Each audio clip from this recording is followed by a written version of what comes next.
সন্ত্রাসী রাষ্ট্রের বিরুদ্ধে জাতীয় সংঘ এবং ওআইসি সহ সকলকে ঐক্যবদ্ধভাবে ব্যবস্থা গ্রহণের জন্য আমরা আহ্বান জানাচ্ছি। রমজান মাসে তারা চুক্তি লঙ্ঘন করে রক্ত পিপাসু খুনি লম্পট ইসরায়েল আজকে গাজায় যে হামলা চালিয়েছে, এই হামলার মধ্য দিয়ে তারা 750 কোটি মানুষের অধিকারকে তারা অবজ্ঞা করেছে। যারা যুদ্ধ অপরাধ করেছে, তারা মানবতা বিরোধী অপরাধ করেছে।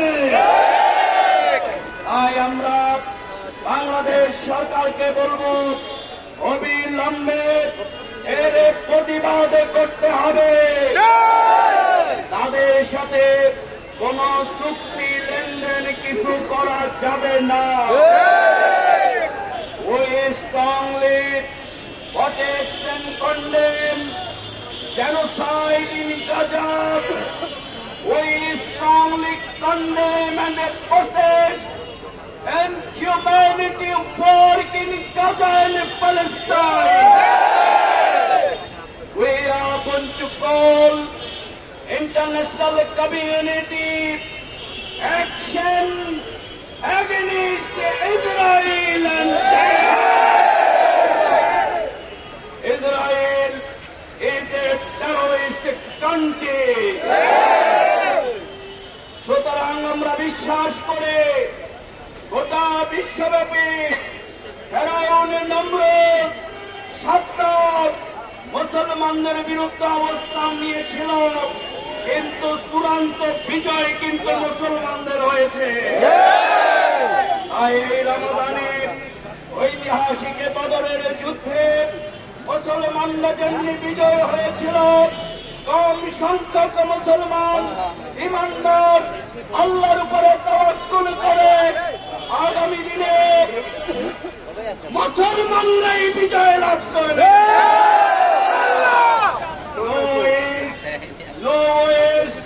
Islam is the best. Quran is our constitution.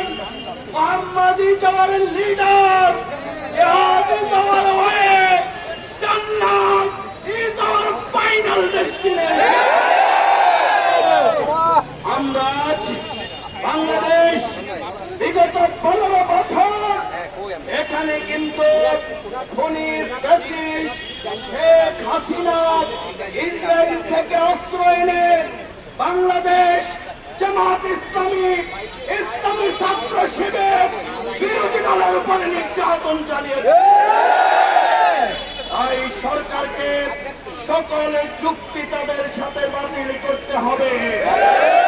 Israel বিগত দিনে বাংলাদেশের মুসলমানদের উপরে প্রত্যক্ষ মদদে শাপলা চত্বরে হামলা চালানো হয়েছে।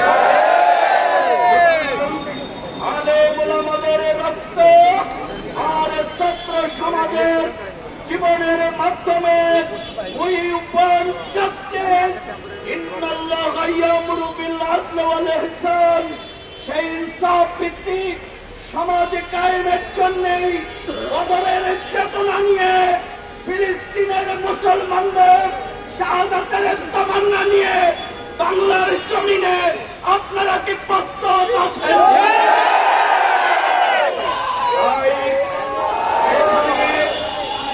এখনো আমাদের প্রিয় নেতা মতিউর রহমান নিজামী, আলী হাসান মোহাম্মদ মুজাহিদ, কামরুজ্জামান, মীর কাসেম আলীকে এই চায়ানিষ্ঠের ষড়যন্ত্রের অংশ হিসাবেই কিন্তু হত্যা করা হয়েছে।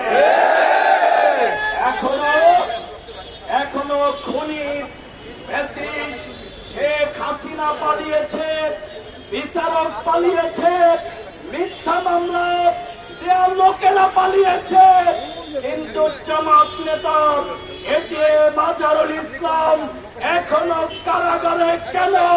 সরকারের কাছে আমরা জানতে চাই।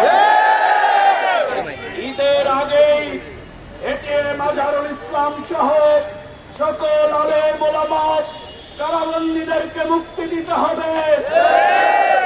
আমরা সরকারকে ধন্যবাদ জানাই, দ্রব্যমূল্য কিছুটা সহনীয় পর্যায়ে এসেছে, কিন্তু এখনো অনেক মানুষের ক্রয় ক্ষমতার মধ্যে আসে নাই।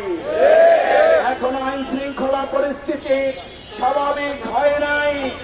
তাই আমরা বলবো, আগে এই খুনি বেশিস শেখ হাসিনা দুর্নীতিবাজ লম্পটদের বিচার করতে হবে। সংস্কারের মাধ্যমে, স্থানীয় নির্বাচনের মাধ্যমে জনপ্রতিনিধি নির্বাচিত করে সংস্কার পরবর্তী জাতীয় নির্বাচন জামাত ইসলামীর অন্যতম দাবি। সেই দাবির প্রতি সরকার শ্রদ্ধা রেখে অবিলম্বে সংস্কার, বিচার এবং স্থানীয় নির্বাচন পরবর্তী জাতীয় নির্বাচনের অবাধ সুষ্ঠু ব্যবস্থা সরকার করবে, আমরা সেই দাবি জানাচ্ছি। সংগ্রামী ভাইরা, মুসলমানদের আজকের গোটা বিশ্বব্যাপী জাতীয় সংঘ, মানবাধিকার সংস্থাগুলো এবং বিশ্ব মুসলিম উম্মত সবাইকে এই ইসরায়েলি খনি রাষ্ট্রের বিরুদ্ধে, বিস্ফোর সন্ত্রাসী রাষ্ট্রের যুদ্ধাপরাধ, মানবাধিকার লঙ্ঘনকারী এই রাষ্ট্রের বিরুদ্ধে ঐক্যবদ্ধ ভূমিকা পালনের জন্য আমরা আহ্বান জানাচ্ছি। সাথে সাথে আমরা আল্লাহর কাছে দোয়া করছি, আয় রব্বুল আলামিন গাজার আমার নিরীহ ভাই বোন মুসলিম জনতাকে তুমি হেফাজত করো। সবে কদরে জায়নামাজে আমরা চোখের পানি ফেলে তাদের জন্য দোয়া করব এবং রাজপথে এই অন্যায় অবিচারের বিরুদ্ধে আমরা আন্দোলনে গড়ে তুলব ইনশাআল্লাহ।